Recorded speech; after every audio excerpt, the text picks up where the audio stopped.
Hello students, good morning all of you.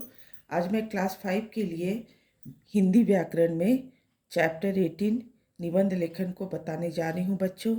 तो निबंध लेखन जो क्या है, ये किस तरह से लिखा जाता है, इसके लिखने के क्या क्या कुछ नियम होते हैं और इसकी भाषा कैसी होनी चाहिए, ये इन सब के बारे में आप जानेंगे। ठीक है। तो यहाँ आप देख सकते हो कि सबसे पहले लिखा गया है कि निबंध लेखन क्या है, एक कला है। ठीक है ना। निबंध लेखन एक कला है। निबंध लेखन हेतु विषय की पूरी जानकारी और भाषा पर अधिकार आवश्यक है। क्या कहा जा रहा है कि जब आप कोई निबंध को लिखने जाते हैं और जिस विषय पर आप निबंध को लिख रहे हैं, तो उस विषय के बारे में आपको पूरी जानकारी होना बहुत ही ज़रूरी है और उसके भाषा पर भी आपको अधिकार होना बहुत ही ज़रूरी है। अगर आपको उस विषय की जानकारी पूरी नहीं होगी तो आप निबंध नहीं लिख सकते हैं। इसीलिए जिस भी विषय पर आपको निबंध लिखना है, सबसे पहले आपको उस विषय की पूरी जानकारी होनी बहुत ही ज़रूरी है। फिर क्या लिखा है कि निबंध की विषय वस्तु को क्रमबद्ध ढंग से प्रस्तुत करना चाहिए। तो जो भी विषय वस्तु है, जो विषय लेकर आप लिख रहे हो, उसको एक क्रम में आपको लिखना है। ठीक है ना। फिर सरलता एवं रोचकता हेतु छोटे छोटे अर्थपूर्ण वाक्यों का प्रयोग करना चाहिए। वाक्य जो हो हैं वो आपके छोटे छोटे होने चाहिए और कैसी होनी चाहिए, सरल होनी चाहिए और अर्थपूर्ण, अर्थ लिए हुए वाक्य होने चाहिए। विषय वस्तु की मुख्य बातों को अलग अलग अनुच्छेदों के माध्यम से व्यक्त करना चाहिए। आवश्यकता अनुसार मुहावरों एवं लोकोक्तियों के प्रयोग के निबंध की शैली प्रभावपूर्ण बनती है। तो यहाँ पर बच्चों निबंध के बारे में जो बताया जा रहा है कि सबसे पहले आपको ये जानना है कि निबंध का अर्थ क्या होता है। निबंध का मतलब क्या होता है? निबंध का अर्थ होता है अच्छी तरह से बंधा हुआ। इसका शाब्दिक अर्थ है। निबंध का शाब्दिक अर्थ क्या है? अच्छी तरह से बंधा हुआ। फिर यहाँ निबंध की भाषा कैसी होनी चाहिए? तो निबंध की भाषा सरल, सुबोध, सरस और प्रभावशाली होनी चाहिए। कि निबंध जो आप लिख रहे हो, जिस भी विषय पे आप लिख रहे हो, वो प्रभावशाली हो। ठीक है। इसके बाद प्रश्न है कि निबंध कितने प्रकार के होते हैं। प्रश्न क्या बनता है?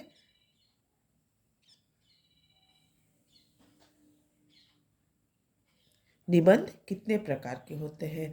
तो निबंध बहुत प्रकार के होते हैं। अभी आप लोगों को उतने प्रकार के बारे में नहीं बताया जा रहा है, लेकिन आपकी कुछ जानकारी के लिए मैं बता दूं कि निबंध 4 प्रकार के होते हैं। ठीक है ना। तो 4 प्रकार के निबंध क्या क्या होते हैं?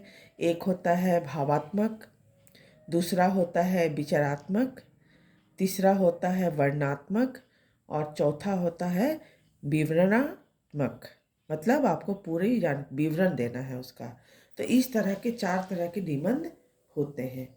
फिर निबंध के लिए कैसे वाक्यों का होना जरूरी होता है। तो यहाँ भी आपको बताया गया है कि निबंध के लिए छोटे छोटे और अर्थपूर्ण वाक्यों का होना बहुत ज़रूरी है। ठीक है ना। और सभी वाक्य क्या होने चाहिए? एक दूसरे से संबंधित होने चाहिए। वाक्य जो भी आप निबंध में लिख रहे हो वो एक दूसरे से संबंधित हो, अलग अलग नहीं दिखाई देने चाहिए, अलग अलग नहीं लिखना चाहिए। फिर क्या है कि निबंधों में मुहावरों का, लोकोक्तियों का प्रयोग भी किया जाता है, जिससे क्या होता है, निबंध जो है आपके प्रभावशाली बनते हैं, बहुत रोचक बनते हैं, पढ़ने में अच्छा लगता है। तो यहाँ पर देख सकते हैं कि कुछ निबंध दिए गए हैं। जैसे यहाँ पहला जो एक निबंध दिया गया है, परिश्रम का महत्व, बहुत अच्छा विषय दिया गया है कि आप जो परिश्रम करते हैं, लोग जो परिश्रम करते हैं, उसका क्या महत्व होता है हमारे जीवन में।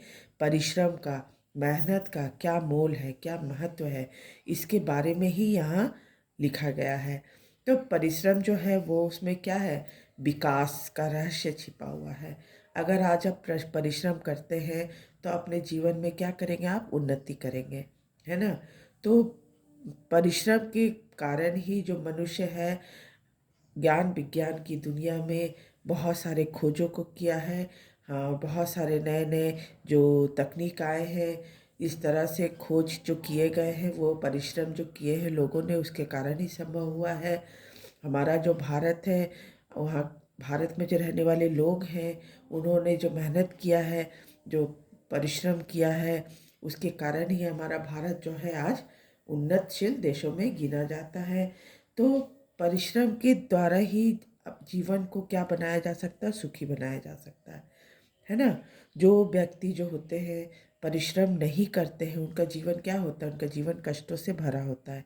उनके जीवन में कभी कोई सुख नहीं होता, कभी कोई खुशी नहीं होती है। ठीक है। तो जो व्यक्ति परिश्रम करता है, मेहनत करता है, कर्म करता है, ईश्वर भी उसकी सहायता जरूर करते हैं। और इसीलिए यहाँ देख सकते हैं कि एक छोटी सी पंक्ति दी गई है कि परिश्रम ही सफलता की कुंजी है। मतलब आपके जीवन की जो सफलता है वो परिश्रम के कारण ही संभव हो सकता है। तो परिश्रम ही सफलता की कुंजी है। ठीक है। फिर यहाँ क्या बोला जाता है कि हमारा जो इतिहास है वो हमें बताता है कि जिन लोगों ने हमेशा परिश्रम किया वो अपने जीवन में सफल भी रहे हैं। और वैज्ञानिक जो हैं वो मेहनत करते हैं, परिश्रम करके नए नए खोज किए हैं, नए नए आविष्कार किए हैं और हमारे जीवन को क्या बनाया, सुखमय बनाया है। तो यहाँ पर कुछ दिए गए हैं कि खिलाड़ी, अभिनेता, चिकित्सक, वैज्ञानिक आदि सभी के सफलता का राज परिश्रम ही है। तो इन सब लोगों ने जो भी अपने जीवन में आज जिस मुकाम पर वो हैं, किस कारण है, उन्होंने वहाँ तक पहुँचने के लिए बहुत मेहनत की है, बहुत परिश्रम किया है, तभी आज वो अपने जीवन में सफलता को पा सके हैं, ऊंचाई पर पहुँच सके हैं। तो परिश्रम के बिना आपके जीवन में कुछ भी हासिल नहीं कर सकते हैं। परिश्रम के बिना जो जीवन में क्या होता है, एक बोझ बन जाता है। जो लोग जो होते हैं परिश्रम नहीं करते हैं, उनका जीवन क्या होता है, अभिशाप और बोझ बन जाता है। ठीक है ना। और परिश्रम के कारण ही मनुष्य के भाग्य का निर्माण भी होता है। तो यहाँ पर विद्यार्थी जीवन के लिए भी कहा जा रहा है, आप जो अभी विद्यार्थी जीवन में हैं, तो विद्यार्थियों के लिए क्या कहा जा रहा है कि निरंतर परिश्रम और अभ्यास नितांत आवश्यक है। मतलब आपको हमेशा अपने परिश्रम करते रहना है, अपने जो अभ्यास है उसको निरंतर जारी रखना है।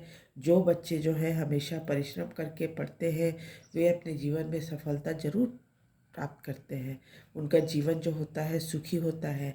और ऐसे बच्चे जो होते हैं सभी के बहुत प्यारे होते हैं, बहुत प्रिय होते हैं। जो बच्चे मेहनत से भागते हैं, मेहनत से जी चुराते हैं, वो क्या होते हैं, अपने जीवन मार्ग में वो बहुत पीछे छूट जाते हैं, अपने लक्ष्य तक वो कभी भी नहीं पहुंच पाते हैं।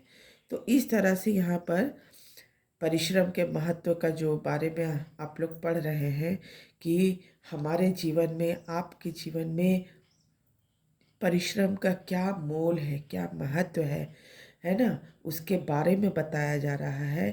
क्या संसार जो हमारा इतनी तरक्की कर चुका है, नए नए खोज किए गए हैं, ये सब जो है किस कारण संभव हुआ है, ये सब जो है परिश्रम के ही कारण संभव हुआ। जिन लोगों ने खोज किए हैं, जिन लोगों ने आविष्कार किया है, उन लोगों ने दिन रात मेहनत किया है, तभी वो किसी एक नई चीज़ का आविष्कार कर सके हैं। तो इस तरह से बोला जा रहा है कि परिश्रम में असंभव को भी संभव कर दिखाने की शक्ति है। मतलब अगर आप मेहनत करते हैं तो जो चीज़ आपके लिए मुश्किल हो रहा है, जिस चीज़ से आपको समस्या आ रही है, उसको भी आप क्या कर लेंगे, उसको भी आप सरलता से हल कर सकते हैं। कैसे? मेहनत करके, है ना। मनुष्य को परिश्रम रूपी अमूल्य निधि को अपनाकर अपने जीवन को सुखमय बनाना चाहिए। यही कहा जा रहा है कि हम मनुष्य को क्या कह रहे हैं कि परिश्रम को अपनाना चाहिए अपने, तभी जीवन को हम सुखी बना सकते हैं, है ना। सरल सुखमय जीवन का राज भी तो परिश्रम में ही निहित है। कहा भी गया है, जिसने परिश्रम किया उसका जीवन सफल रहा। ये बात तो बिल्कुल सही है कि जिसने भी अपने जीवन में मेहनत किया उसका जीवन हमेशा सुखी रहा है, सफल रहा है। अपने जीवन में वो ऊंचाई पर पहुंचा, उन्नति किया। कैसे किया? अपनी मेहनत से, अपनी परिश्रम से। और यही बात हम सभी लोगों के लिए भी कहा जा रहा है बच्चों, कि आपको भी अपने पढ़ाई में मेहनत करनी है। अपने लक्ष्य तक पहुंचने के लिए क्या करना है? परिश्रम करना है। तभी ना आप अपने जीवन में आगे बढ़ पाओगे, अपने लक्ष्य तक पहुंच पाओगे। तो इस तरह से यहाँ जो निबंध के बारे में बताया जा रहा है कि निबंध की भाषा कैसी होनी चाहिए, निबंध के वाक्य कैसे होने चाहिए, निबंध में मुहावरों का, लोकोक्तियों का प्रयोग किया जा सकता है ना। तो इस तरह से निबंध को लिखना है। जिस विषय पर आप निबंध को लिखने जा रहे हैं, उस विषय की आपको सबसे पहले पूरी जानकारी होना है, तभी आप निबंध को लिखने सकेंगे। ठीक है ना। आधी अधूरी जानकारी के आधार पर आप निबंध नहीं लिख सकते हैं।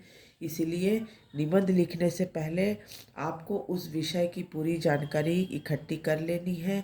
और जब आप निबंध लिखने जाते हैं तो आपके जो वाक्य हैं वो क्या होने चाहिए? वाक्य छोटे होने चाहिए, अर्थपूर्ण होने चाहिए, और वाक्य जो है एक दूसरे से संबंधित होने चाहिए। ठीक है ना। तो यहाँ पर जो मैं आप देख सकते हो कि मैं 3 यहाँ पर शब्द लिखी हूँ: भूमिका, विस्तार, उपसंहार। ये जो है ये निबंध के 3 भाग हैं। जब आप लोग और ऊंचे क्लास पे जाएंगे तो आपको निबंध इस तरह से लिखना होगा: भूमिका देना होगा, उसके बाद विस्तार है, उसके बाद अंतिम जो भाग है वो है उपसंहार। अभी आप लोगों को उस तरह से नहीं लिखना है, आपको अभी निबंध इसी तरह से लिखने के लिए दिया जाएगा। ठीक है बच्चों। तो आप लोग इसे ध्यान से पढ़ें, समझें कि निबंध को कैसे लिखना है। इसका आगे का जो भी वर्क है फिर हम लोग आगे करेंगे। Thank you.